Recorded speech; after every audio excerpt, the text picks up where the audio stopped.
What's coming next in the Upland Metaverse? There are 7 things that you might not know that's coming that could greatly influence your strategy. If you're not prepared, you could be caught off guard. Now, I don't know when these features will be implemented, but I do know that these will have great implications on the entire metaverse and how people will be strategizing. So if you're planning for the future, you definitely want to know these 6 things and prepare accordingly. The first thing we can expect to see is more new cities coming to Upland. Yes, there are still many properties that are available to mint in many cities, both FSA properties and non-FSA properties. And yes, you can still find lots of properties at under mint value as well. But that is not going to stop Upland from opening up new cities. Upland's goal is to recreate the world, and it's going to be difficult to do that if you don't open up new cities. Similar to the city opening of Porto in Portugal, where Upland created a partnership with FC Porto, the primary football club in the city, we can expect Upland to find other partnerships around the world with other sports teams or brand partners in order to engage the local community and bring them into Upland. We can expect to see a lot more new cities, new partners, and new experiences around those brands coming to Upland shortly.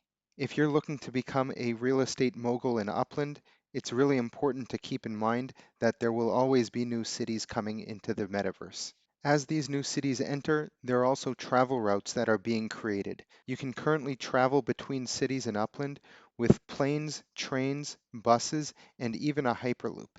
In the future, you will also be able to travel by car. In fact, there will even be cities that are only accessible by vehicle. If you don't own a car yet, that's okay. There will be other opportunities to purchase them. Like as I mentioned before, it's difficult to build up the metaverse if you're not opening up new cities and also if you're not creating more vehicles.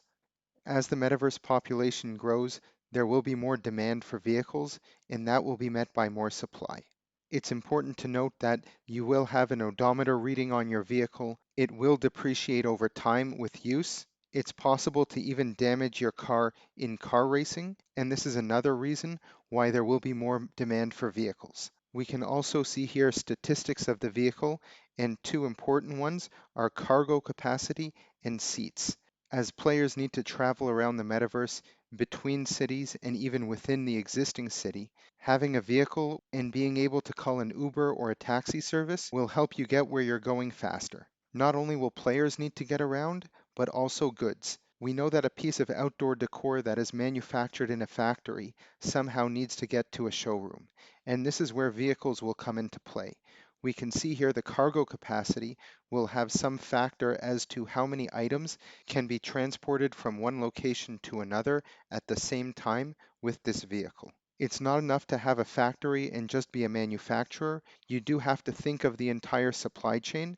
That doesn't mean that you have to own also showrooms and a fleet of vehicles in order to transport the goods, but you absolutely do have to think about it and work with people who do provide these services. You can learn more about the supply chain and manufacturing in the link in the upper right-hand corner.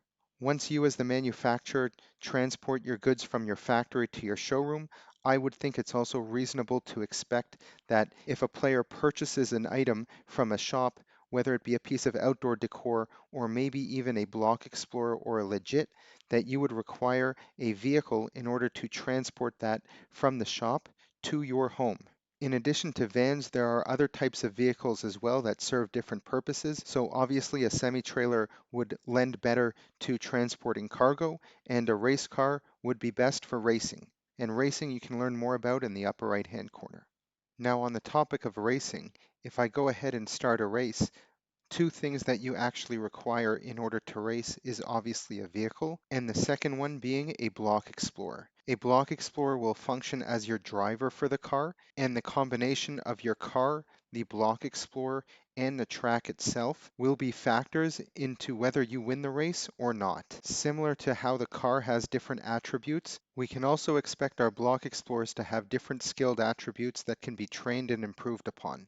The training of block explorers will be done through racing academies. You will be able to earn rewards for winning races, likely UPIX, so having a skilled block explorer and a powerful car can increase your odds of winning. When racing, nothing is guaranteed because it's possible that you damage your car and you will have to pay some form of UPIX at a repair shop in order to fix it up. As I mentioned, there is depreciation to the vehicle as well, and you will also require Spark in order to charge your vehicle, which means that you won't be able to race it unlimited before having to recharge your vehicle.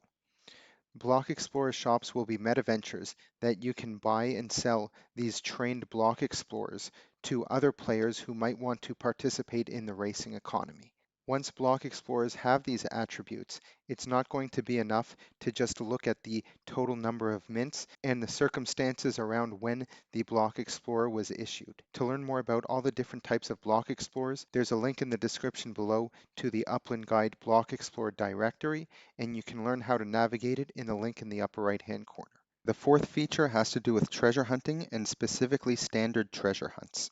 Here we can see the city of Chicago, and I have dozens of properties scattered all around the city.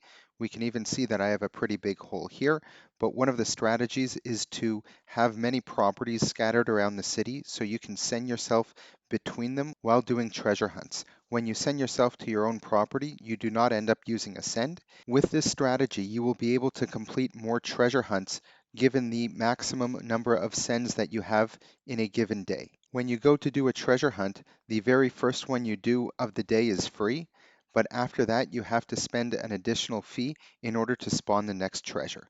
That fee is currently constant for the second treasure hunt, third treasure hunt, and every treasure hunt that you do until the day resets. The new feature that we can expect to see is that the cost of spawning these additional treasure hunts will increase based on the number of treasure hunts that you continue to do on that day. So maybe the first treasure hunt that you spawn after your free one is going to cost 50 UPX, maybe the second one is 50 as well, but maybe the fifth one might cost you 60, and the 10th one might cost you 80, and so on and so forth. As the cost of spawning these treasures continue to increase, it makes less sense to continue hunting, as the cost to hunt might outweigh the rewards. So the advantages that people have now by using a large web and hunting for extended periods of time during each day might not bring the exact same effect once this new feature comes into play. Another feature we can expect to see in the future is real-time movement. Right now, my block explorer is randomly walking around, and that's what he does all day, every day. And if I want to travel around the map, I can just go ahead and send myself to any property, whether it's my own or a different one, and I can get there just about instantaneously. Just by jumping over, I can jump from one end of the city to the other. In the future, this will not be the case. Maybe by taking a car, you might be able to travel more quickly than you would if you were walking, but this teleportation will not be something that will be in Upland forever. This means that your proximity to places that you want to be, whether it be a community node or a racetrack where you frequently race against your other friends, or even a stadium where you go to frequently mint legits. It's going to take you longer and potentially cost you more by having to pay an Uber or maybe to charge your car on a regular basis in order to get to these places. So just like in the real world, you often have shops and things that you like to do which are close to home because it takes longer to travel, the same concept will apply also in the metaverse. The seventh thing to be aware of in Upland is regarding the property earnings. The Upland co-founders have said time and time again that we can expect for the earnings to change and most likely decrease. As of December 2022, each property you own, you earn a 14.7% yield on the mint price of that property. This is down from a 17.4% earnings that existed previously. So here we can see that I have a property that earns 16,000 UPX a month, and that's because I have it as part of this City Pro collection. So I'm actually able to earn 20.4% earnings on that property, which is a 1.4 times boost on that 14.7%. We can expect these earnings to decrease, and I personally believe that this will happen as players have more opportunities and different avenues to create revenue streams for themselves within Upland. That could mean as more players are able to open up meta-ventures, as there are additional types of meta-ventures that enter into Upland, as people have opportunities to earn through car racing or creating an Uber or taxi service, and as this metaverse approaches more mass adoption. Those are the points in time where I think there's an opportunity for these earnings to decrease. Again, this is speculation on my part as to when it's going to happen, but the Upland co-founders have said time and time again that this is something that we can expect to happen in the future. As a lot of people's strategy within Upland really has to do with the property trading aspect, this is one update that I think will affect a lot of people and their strategies.